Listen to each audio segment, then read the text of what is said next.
নমস্কাৰ, মোৰ নাম শ্ৰী অভিলাষা শইকীয়া। মোৰ গাঁৱৰ ১ নং টেঙাপথাৰ।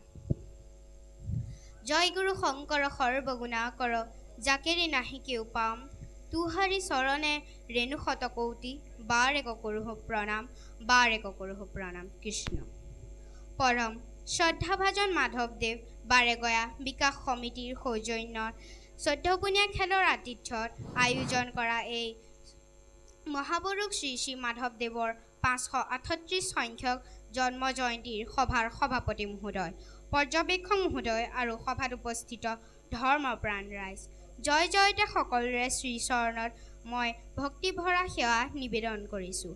আজিৰ এই সভাত বক্তৃতা অনুষ্ঠানত মোৰ ভাগত পৰা বিষয়টো হৈছে মণিকাঞ্চন সংযোগ। আজিৰ সভাত আমি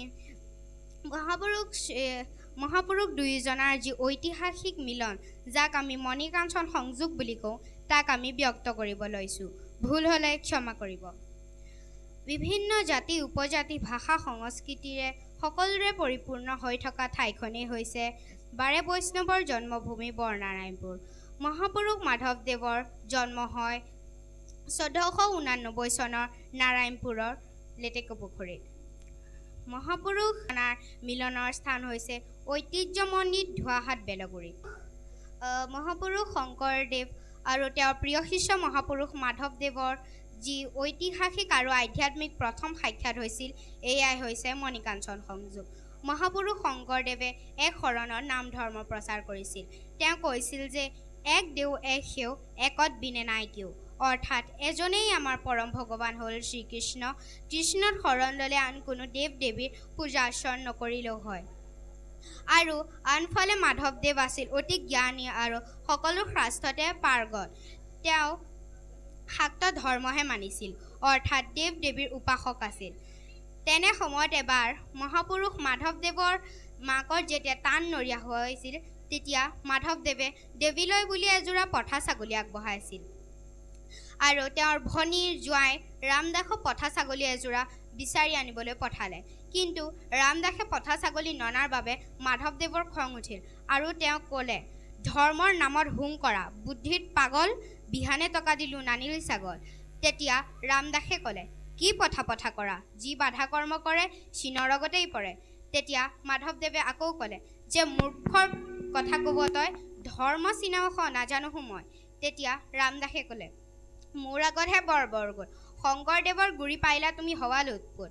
তাৰ পিছদিনাখন ৰামদাসে মাধৱদেৱক শংকৰদেৱৰ ওচৰলৈ লৈ গ'ল।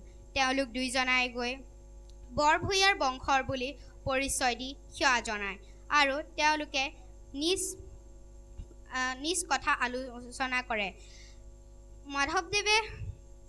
মাধৱদেৱে ভাগৱত পুৰাণ প্ৰভৃতি শাস্ত্ৰৰ জৰিয়তে শ্লোকৰ তৰ্ক আৰম্ভ কৰিলে আৰু মহাপুৰুষ গুৰুজনায়ো ভাগৱত পুৰাণ নিবৃত্তি প্ৰভৃতি শাস্ত্ৰৰ জৰিয়তে প্ৰতিটো শ্লোকৰে শুদ্ধ উত্তৰ দি গ'ল।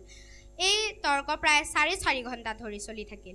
অৱশেষত শংকৰদেৱে শ্ৰীমদ ভাগৱতৰ এটি বিখ্যাত শ্লোক উচ্চাৰণ কৰিলে যে, তথা তুৰুমুলু নিশেষণেন তৃপ্যন্তি ত্যাকধ্য ভুজুভাষা প্ৰণাপহৰাস্য তচ্ছন্দ্ৰিয়াং তথ্যৌ সৰ্বাহপম অচৈত্য লিজ্জা। এই শ্লোকটো শুনি মাধৱদেৱৰ চকু মুকলি হ'ল আৰু তেওঁৰ অহংকাৰ তাতেই খণ্ডিত হৈ পৰিল। আৰু তাৰ পিছত মাধৱদেৱে শংকৰদেৱৰ শ্ৰীচৰণ ধৰি সেৱা জনায়।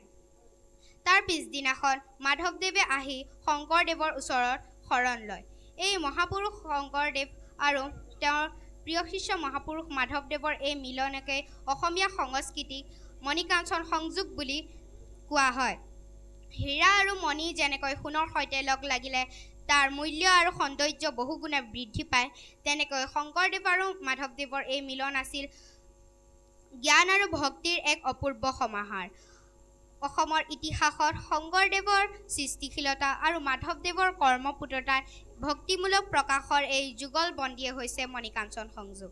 সদৌ শেষত হৈ যোৱা ভুল উক্তিৰ বাবে মই ক্ষমা বিচাৰি সকলোৰে শ্ৰীচৰণত সেৱা জনাই মই এই দুআষাৰতে সামৰণি মাৰিলোঁ। ধন্যবাদ।